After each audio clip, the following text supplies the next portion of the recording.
Guys, আশা করি আপনারা সবাই ভালো আছেন। আমিও অনেক ভালো আছি। আজকে আমরা গুগল প্লে স্টোরের একটা অ্যাপকে রিভিউ করতে চলছি।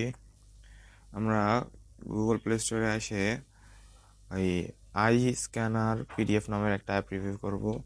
এটার দাম হচ্ছে $19.99 অথবা $20 ধরতে পারেন আপনারা। আমার কাছে গুগল প্লে পাস আছে, তাই আমি এটা ফ্রিতে ইউজ করতে পারবো। আমি এটা ডাউনলোড করতেছি। 73 MBর একটি অ্যাপ, যা প্রায় ডাউনলোড হয়ে গিয়েছে। আমাদের অ্যাপটা ডাউনলোড হয়ে গেছে। আমরা এখন অ্যাপে ঢুকতেছি। অ্যাপে ঢোকার পর আপনার কাছে কিছু পারমিশন চাবে, আপনি কন্টিনিউ দিয়ে দিবেন। তারপরে নোটিফিকেশন চাইলে অ্যালাউ করবেন, না চাইলে ডু নট অ্যালাউ।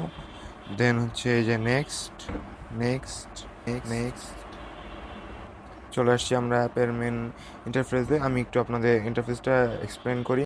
এটা অনেক স্মুথ এবং অনেক বেশি ইউজার ফ্রেন্ডলি। আপনারা মাই ফাইলস, এই যে মাই ফাইলস থেকে নিজেদের স্ক্যান করা সমস্ত ডকুমেন্ট চেক করতে পারবেন। আমি এখনও কোনো ডকুমেন্ট স্ক্যান করিনি, তাই আপনারা দেখতে পাচ্ছেন না।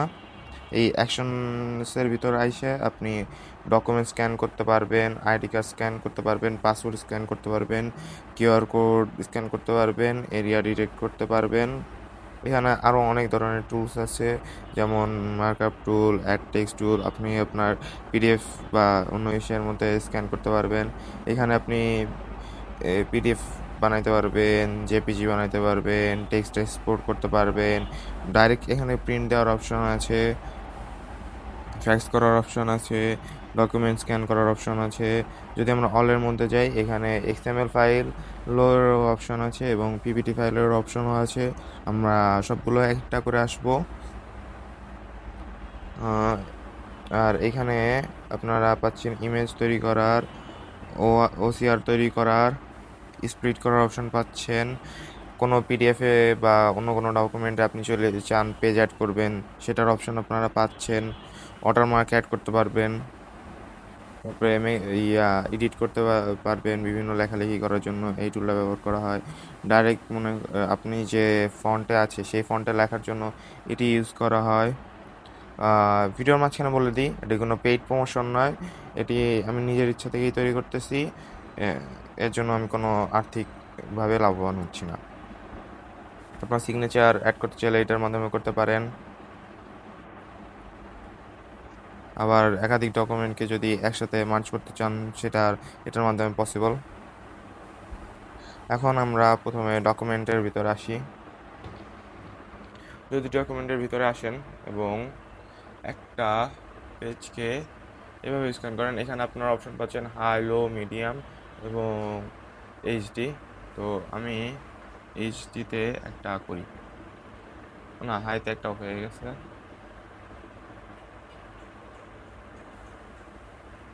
দুটো আসছে আমার।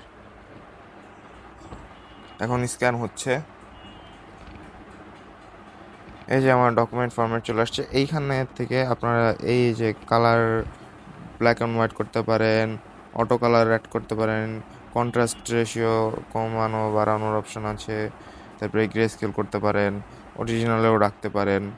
এখন আমি এটাকে হচ্ছে এইখান থেকে আপনি ফুল সাইজ নিয়ে নিতে পারেন, অথবা অটো অ্যাডজাস্ট দিলে এইভাবে অ্যাডজাস্ট হয়ে যাবে। অথবা যদি আপনি চান, এগুলোকে টেনে টেনে আপনার ডকুমেন্টের পুরো ওই কর্নারে দেখবেন একটা ছোট ইসের মধ্যে দেখা যায়, ওইখান থেকে আপনি অনেক প্রিসাইজলি অ্যাডজাস্ট করতে পারবেন। এই দেখুন, আমি অনেক প্রিসাইজলি অ্যাডজাস্ট করতেছি।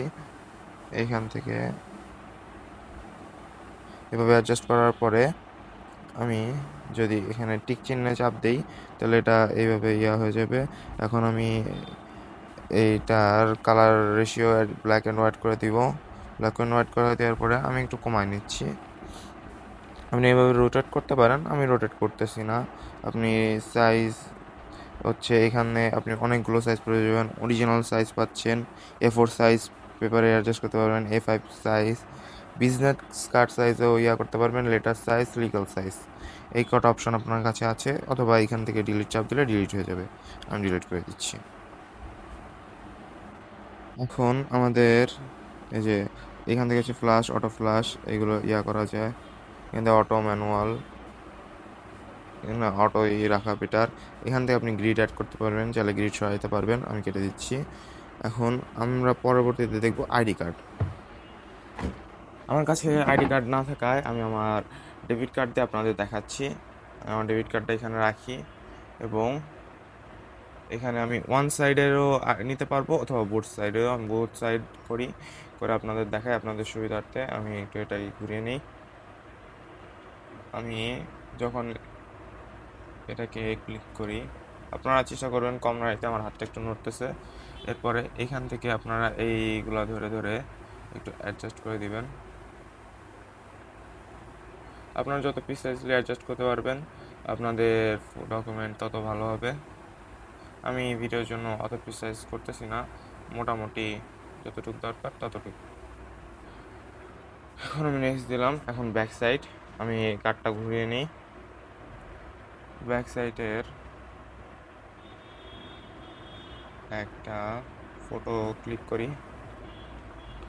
ব্যাক সাইডের ফটো ক্লিক করার পরে আমি এখান থেকে একটু অ্যাডজাস্ট করে দিই।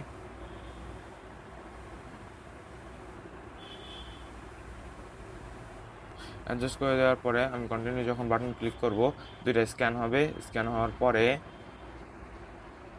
আমার কাছে একটা ডকুমেন্ট ফরম্যাট দিয়ে দেবে। এই দেখুন, আমারটা কিন্তু প্রিসাইজলি। এইভাবে আপনারা আপনাদের এনআইডি কার্ড বা অন্য যে কোনো ধরনের কার্ডকে স্ক্যান করে এইভাবে নিতে পারবেন। এখান থেকে আপনারা যদি প্রিন্টের জন্য চান A4 সাইজে অ্যাডজাস্ট করে তারপর প্রিন্টারে প্রিন্ট দিলে প্রিন্ট হয়ে যাবে। এখান থেকে টিকমার্ক দিয়ে দিলে এটা সেভ হয়ে যাবে। সেভ হয়ে গেছে আমার ইসে। এখান থেকে আমি চাইলে আরও পেজ অ্যাড করতে পারি, আমি করব না। এখানে সেটিংস, এখন আমি পাসপোর্ট আমার কাছে নেই, আমি তাই দেখাইতে পারবো না। কিউআর কোড স্ক্যানার তো সবাই বুঝেন। এখানে আসবেন, একটা কিউআর কোডের দিকে ধরবেন, কিউআর কোড স্ক্যান হয়ে যাবে। যেমন আমার কাছে একটা বারকোড আছে, দেখি বারকোড স্ক্যান করতে পারে কিনা।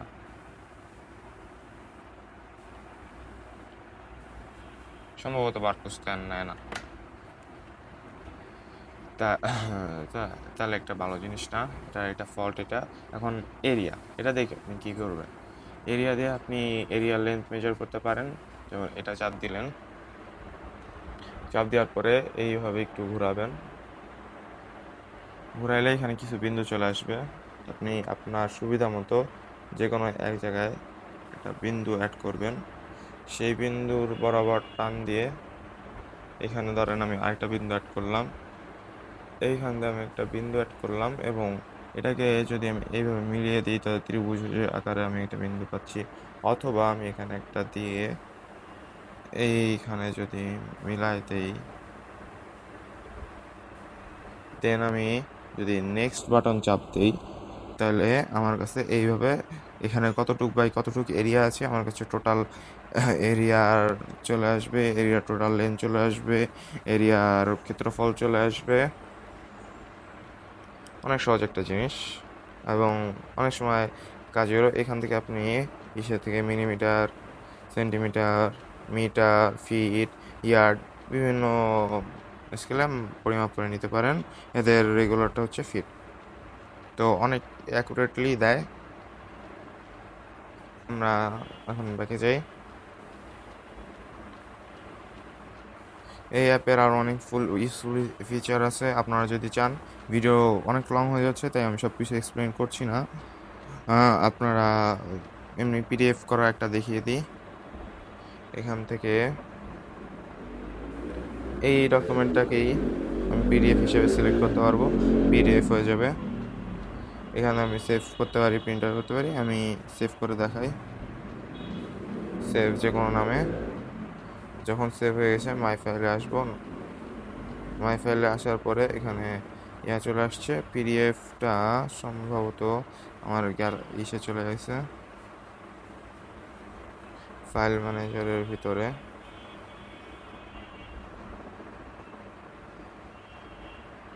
ফাইল ম্যানেজারের ভিতরে এই যে সম্ভবত পিডিএফটা, আমি এটা দিয়ে ওপেন করি।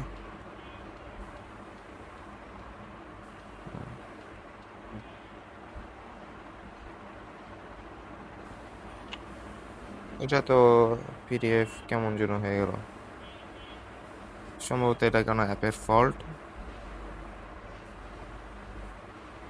বাট এইখানেরটা ঠিকঠাক আছে, সম্ভবত পিডিএফে ঝামেলা করে। যাই হোক, আজকে ভিডিও এখানেই শেষ করতেছি। যারা আমাকে সাবস্ক্রাইব করতে চান করতে পারেন, দয়া করে সবাই একটি লাইক দিয়ে দিবেন এবং সবার মাঝে একটু শেয়ার করে দিবেন। আপনাদের সাপোর্টে আমি চাই আমার চ্যানেলটা আরও বড় হোক এবং আপনাদের সাথে দীর্ঘদিন থাকতে পারি এবং এই ধরনের নতুন নতুন ভিডিও নিয়ে আসতে পারি। এবং আপনাদের যদি কোনো অ্যাপের রিভিউ দরকার হয় এবং সেটা প্লে পাসের জন্য অ্যাভেলেবেল থাকে অথবা কেনা প্রয়োজন হয়, আপনি কিনতে চাচ্ছেন এই ধরনের কোনো অ্যাপ কিন্তু আপনি জানতে চাচ্ছেন সেটা কতটা ইউজফুল হবে, তাহলে আমাকে জানাইতে পারেন। আমি অবশ্যই চেষ্টা করব আপনাদের জন্য সেই অ্যাপের ভিডিও নিয়ে আসার জন্য। এই আই স্ক্যানার অ্যাপ সম্পর্কে আপনাদের বলতে হয়, তাহলে অ্যাপটা যদি ফ্রি হতো অথবা দু একটা অ্যাড দেখায় আমাদের কাজ করতে দিত তাহলে ভালো হইতো, বাট 19.99 বা $20 দিয়ে অ্যাপ কেনাটা কোনো দিকতেই প্রফিটেবল মনে হচ্ছে না। যেমন আমরা দেখলাম যে পিডিএফ ডকুমেন্ট ফরম্যাটে যখন আমরা নিতে গেলাম আমাদের ডকুমেন্টটা নষ্ট হয়ে গেল, বাট কার্ড স্ক্যানিংটা বেশ ভালো, এরিয়া স্ক্যানিংটাও বেশ ইউজফুল, অনেকের কাজে লাগতে পারে।